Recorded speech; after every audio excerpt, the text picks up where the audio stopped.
வணக்கம் 7 Winstar technology. இப்போ நம்ம பார்க்குற வீடியோன்னு பார்த்தீங்கன்னா டிசி பவர் சப்ளை ரேடிங்கை பற்றி பார்க்க போகிறோம். வாங்க வீடியோக்குள்ளே போகலாம். ஃபஸ்ட்டு நம்மளுக்கு டிசி பவர் சப்ளையில் என்ன வோல்டேஜ் கொடுக்கணும் அப்படின்னு தெரியும். ஒரு மொபைல் எடுத்துட்டிங்கன்னா நம்ம செல்ஃபோன் யூஸ் பண்ணுறோம். இதே ஒவ்வொரு கான்செப்ட், இந்த செல்ஃபோன் மட்டும் இல்லை, எலக்ட்ரானிக்ஸில் எந்த கான்செப்டாக இருந்தாலும் நம்ம யூஸ் பண்ணலாம் டிசி பவர் சப்ளை வச்சு.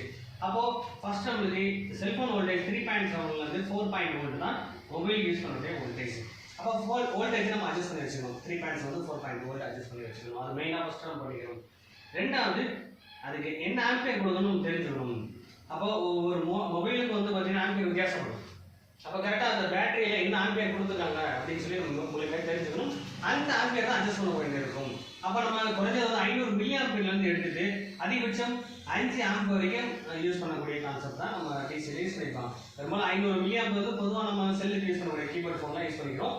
அதிகபட்சம் 5 ஆம்ப் கான்செப்ட் ஒரு சில ஃபோனுக்கு யூஸ் ஆகும். அப்போ கண்டிப்பாக இது வரைக்கூடிய ஆம்பியர் கான்செப்ட், பேட்டரியில் இருக்கக்கூடிய ஆம்பியர் மூலியமாக நமக்கு தெரிஞ்சுக்கணும். ஃபஸ்ட்டு இதை நம்ம அட்ஜஸ்ட் பண்ணி வச்சுக்கணும். அப்போ ஒவ்வொரு ஃபோனுக்கு அந்த மாதிரி ஆம்பியர் அட்ஜஸ்ட் பண்ணி வச்சுக்கணும். வோல்டேஜ் காமனாக வச்சாலே போதும்.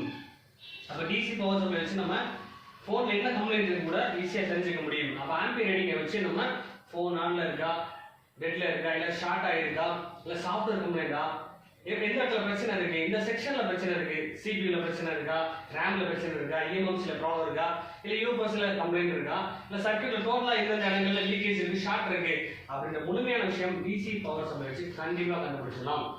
அது மட்டும் இல்லை, ரெண்டாவது நம்ம ஷார்ட் கண்டுபிடிக்க முடியும்.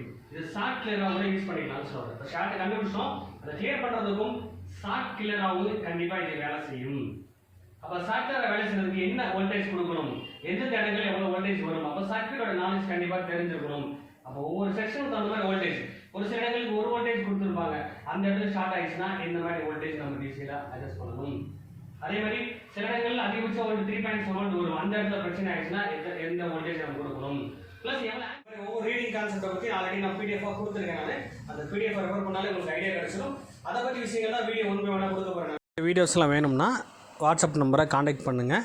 இந்த வீடியோ உங்களுக்கு பிடிச்சிருந்தால் லைக் பண்ணுங்கள், ஷேர் பண்ணுங்கள், கமெண்ட் பண்ணுங்கள், சப்ஸ்கிரைப் பண்ணுங்கள், பெல் பட்டனை மறக்காமல் கிளிக் பண்ணுங்கள்.